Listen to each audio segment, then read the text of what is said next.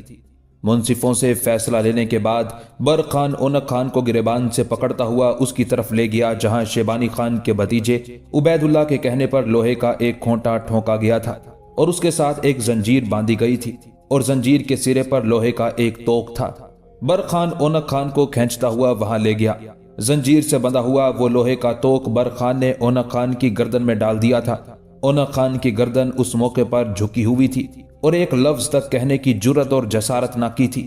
جس وقت برق خان نے لوہے کا وہ توق اس کے گلے میں ڈالا تھا وہ چپ چاپ اپنی جگہ پر کھڑا رہا۔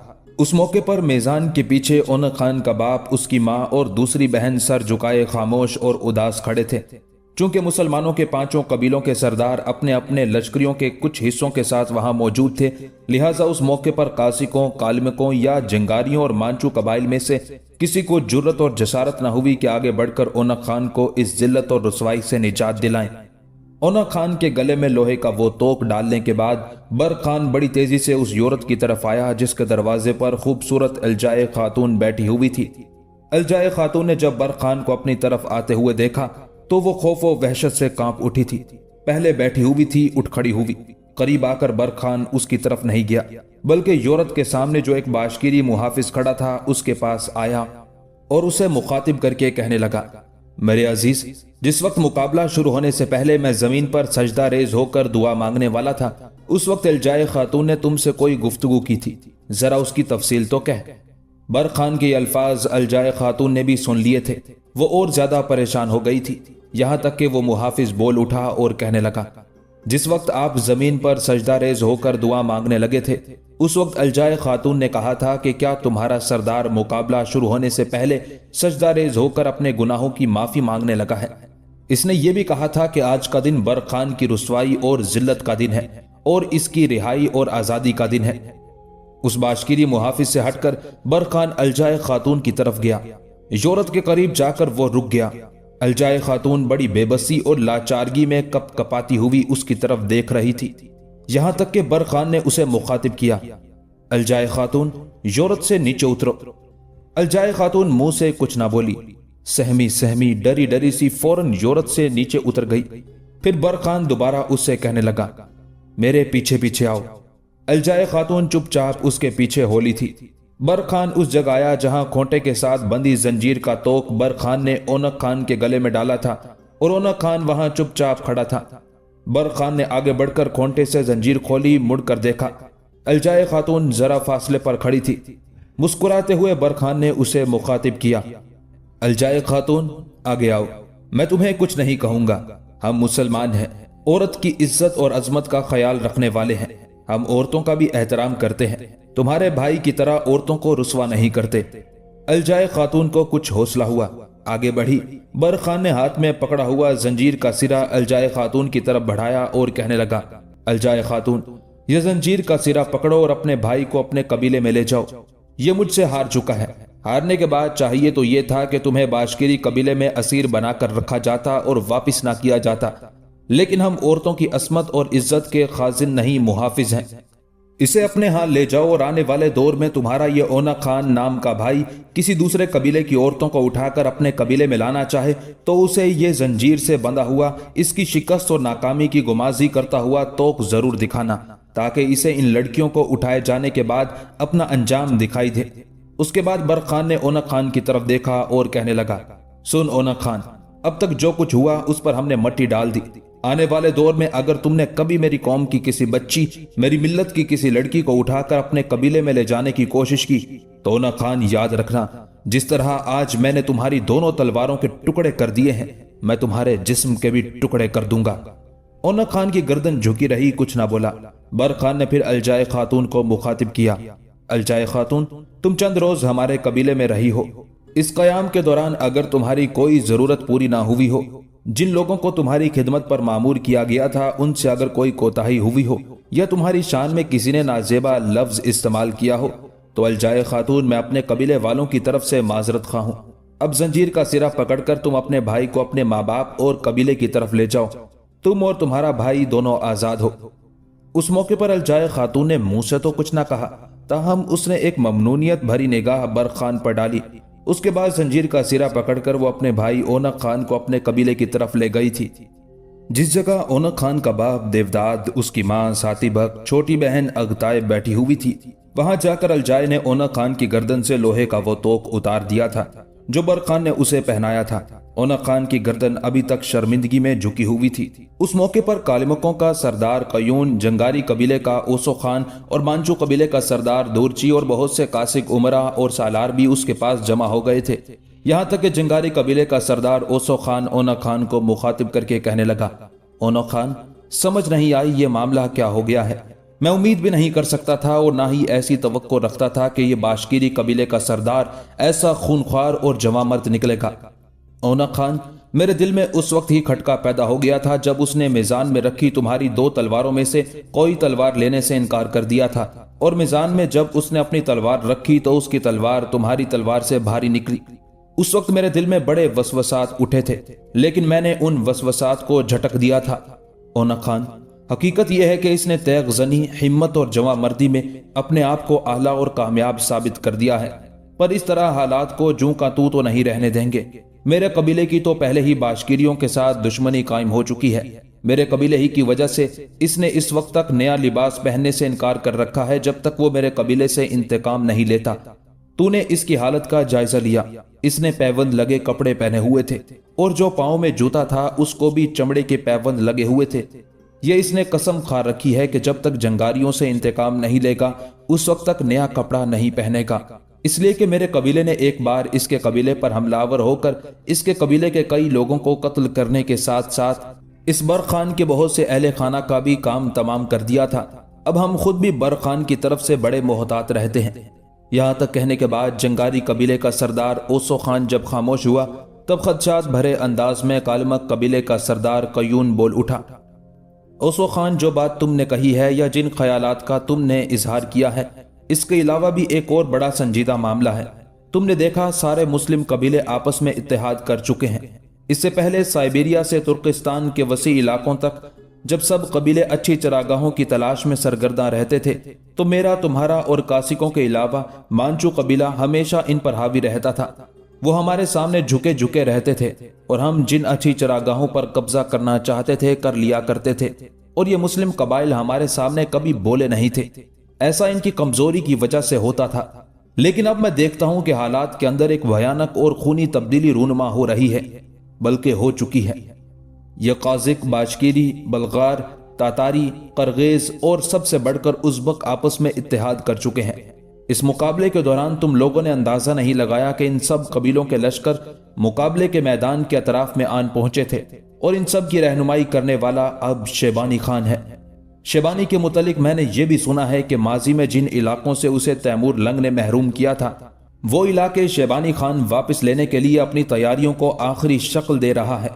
دیکھو، برف باری ان دنوں زور و شور سے ہو رہی ہے، لہٰذا ماضی کی طرح ہمارے قبیلے سائبیریا کے میدانوں سے ہوتے ہوئے مشرق میں ترکستان کا رخ کریں گے۔ اس نقل و حرکت کے دوران ہمارا مسلم قبائل سے ٹکراؤ بھی ہو سکتا ہے۔ ان الفاظ کو میں یوں کہہ سکتا ہوں کہ مسلمان قبائل ہم سے ٹکرانے کی ابتدا کر سکتے ہیں۔ متحد ہو جانے کی وجہ سے ان کی طاقت اور قوت میں اضافہ ہو چکا ہے۔ میں نے جس وقت تاتاری قبیلے کا سردار ساسی بوقا اور بلغار قبیلے کا سردار کپک خان منصفی کر رہے تھے، ان کی آنکھوں میں بہت کچھ دیکھا تھا۔ ان کی آنکھوں میں ہمارے لیے نفرت اور انتقام کی چنگاریاں جوش مارتی میں نے دیکھی تھی، لہٰذا ان کی طرف سے ہمیں محتاط رہنا ہوگا۔